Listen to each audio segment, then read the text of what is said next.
बिहार की सत्ता में क्या नीतीश कुमार अब तेजस्वी को मुख्यमंत्री पद सौंपने जा रही हैं? ये सवाल आज इस वजह से उठ रहा है क्योंकि उनके साथी नेता जो उनके साथ काम कर चुके हैं उनका मानना है कि नीतीश अब कमजोर पड़ते जा रही हैं। नीतीश के फैसले उन्हीं पर भारी पड़ रहे हैं जिसकी वजह से वह बहुत जल्द जेडीयू के अंदर काफी बड़ी खलबली मचा सकते हैं अपने एक फैसले से। हाल ही में उन्होंने अपना एक बड़ा फैसला सुनाया कि आने वाले वक्त में उनका भतीजा तेजस्वी यादव ही सब कुछ है उनके लिए, यहां तक कि जेडीयू को सौंपने की बात कर दी उनको। ये बड़ी बात थी और इसको लेकर उपेंद्र कुशवाहा ने कहा कि नीतीश कुमार ने यहीं पर बड़ी गलती कर दी।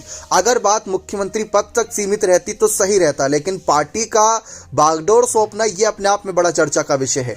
जबकि तमाम नेताओं का ये कहना है कि जब जब जेडीयू यानी नीतीश कुमार मुख्यमंत्री के रूप में रहे तब तक भ्रष्टाचार और इन सब मुद्दों पर थोड़ी बहुत रोक लगी थी, लेकिन अगर आरजेडी के हाथ में ये सब जाएगा तो कहीं ना कहीं फिर से बिहार में अपराध भ्रष्टाचार अपने चरम पर होगा। और ये पहले भी देख चुके हैं, इसकी सजा लालू यादव अब भी भुगत रहे हैं। भले ही रेल मंत्री के तौर पर भुगत रहे हों, लेकिन सीएम रहते हुए ना जाने क्या कुछ किया हो, इस बात को लेकर विपक्षी नेता सवाल खड़े करते हैं।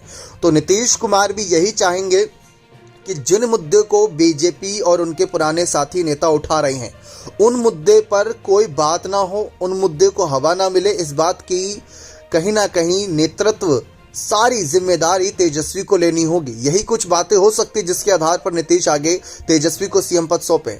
लेकिन ये बात जानते हैं तेजस्वी यादव भी कि इतने समय सत्ता से दूर रहे, मुख्यमंत्री पद से परिवार काफी वक्त से दूर है, तो ऐसे में उस पद को पाने के लिए इस समय हर चीज पर कंट्रोल किया जाए। डैमेज कंट्रोल की तैयारी अभी से करनी होगी, इस बात को भली भांति जान लें। लेकिन तमाम नेताओं का ये कहना है कि नीतीश कुमार कमजोर पड़ चुके हैं क्योंकि वह जो मुद्दे उठा रहे हैं वह मुद्दे क्या काम के हैं।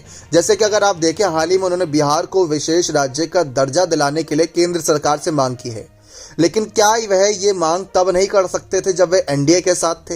ये मांग तभी क्यों करते हैं जब वह एनडीए से अलग हो जाते हैं, यानी केंद्र सरकार से अलग हो जाते हैं, उनसे अपना नाता तोड़ देते हैं?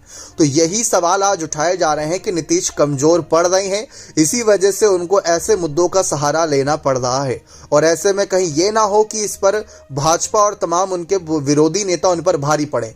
इसी को ध्यान में रखते हुए नीतीश का अब तक का कार्यकाल बहुत बेहतरीन था, लेकिन अगर आगे अपने आप को बनाए रखना चाहते हैं तो तेजस्वी को सीएम पद सौंपने का सही वक्त है, ऐसा तमाम सियासी जानकारों का मानना है। क्योंकि तेजस्वी के लिए भी नए माहौल में सीएम पद संभालना थोड़ा बहुत पेचीदा हो सकता है, लेकिन नीतीश के लिए आसान हो सकता है ये फैसला।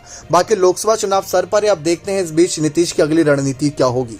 बने रहे चैनल के साथ, बहुत बहुत धन्यवाद।